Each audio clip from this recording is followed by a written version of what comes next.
अर्थसंकल्प मांडला जातो, सादर केला जातो आणि त्या अर्थसंकल्पाच्या अनुषंगाने ज्या योजना अथवा घोषणा त्याच्यामध्ये समाविष्ट केलेल्या असतात त्याच्यासाठी आर्थिक तरतूद केली जाते।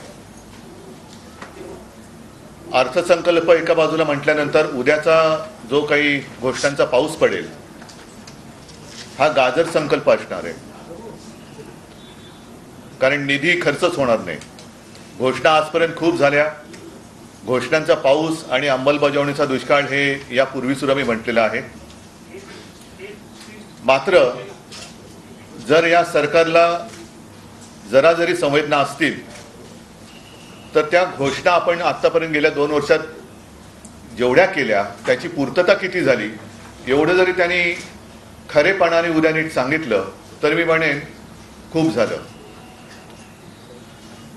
हे सरकार, याला आता काय सरकार म्हणायचं, कारण खोके सरकार तर म्हणतातच, महायुती सरकार म्हणतात, पण एकूणच जर बघितलं तर केंद्र आणि राज्य हे त्यांच्याच भाषेत डबल इंजिन सरकार आपण किंवा ते म्हणत असतील तर ही दोन्ही सरकारं महागळती सरकार आहेत।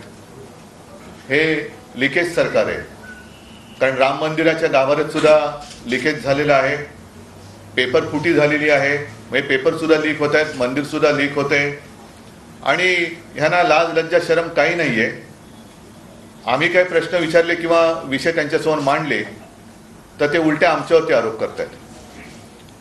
ठीक आहे, त्याच्यावरती या संपूर्ण अधिवेशन काळामध्ये आमच्याकडनं काही प्रश्न उपस्थित केले जातीलच, जीवाभावाचे प्रश्न महाराष्ट्राच्या जनतेचे उपस्थित केले जातील।